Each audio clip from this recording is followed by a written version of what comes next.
Hi there, my name is Greg Laxton and I'll be highlighting a few key aspects of JPM's 2018 year-end results.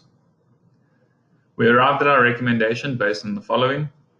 Potential factors which could enhance earnings in 2019 include bank regulatory changes in the calculation methodology of the supplementary ratio, which will lead to further substantial excess capital build, and tax cuts which could prompt the benign credit conditions to last for longer. Risks include no further US interest rate hikes, which would limit net interest growth, and a faster deterioration in the economic cycle, which would lead to slower revenue growth and higher credit costs. The group's balance sheet remains strong and is currently meeting all the Basel III requirements. The group is currently trading at a forward PE of 10.42 times, which is approximately 0.6 standard deviations below its 5-year average. JPM is currently trading at a premium to its peer group, which we believe is justified given its above-peer return on equity, the strength of the group's balance sheet, and its strong franchises. We feel the group is fairly valued, and we recommend a neutral position.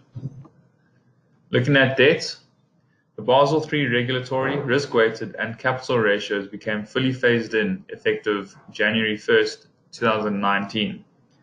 The CET1 ratio declined by 10 basis points year-on-year to 12.1%.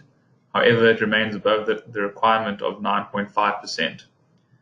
The Tier 1 ratio declined by 10 basis points year-on-year to 13.7%. However, it remains above the requirement of 11%. The total capital ratio declined by 30 basis points year-on-year to 15.5% and also remains above its requirement of 13%. Lastly, the leverage ratio was also down 10 basis points year-on-year to 6.4%. However, it is above the requirement of 3%. Looking at earnings, interest income increased by 20% to $77.44 billion, thanks to higher rates and higher loan and deposit growth, while interest expense increased by 57% to $22.38 billion. Non-interest income increased by 9% to $53.97 billion, thanks in part to higher management fees in the Asset and Wealth Management division and higher auto lease income. Net interest income as a percentage of total income increased marginally to 50.5% from 50.29% as seen in the financial year of 2017. Earnings per share increased by 42.6% to 900 cents per share from 631 cents in 2017, with return on equity increasing by 300 basis points to 13%. Net asset value per share increased by 4.94% to 6,785 cents. Dividends per share increased by 28.3% to 272 cents from 212 cents. The expense ratio is expected to trend towards 55% in the medium term as operations capitalize on market share gains and efficiencies are gained from digitizing operations. Management expects the effective tax rate to be approximately 20% in the near term.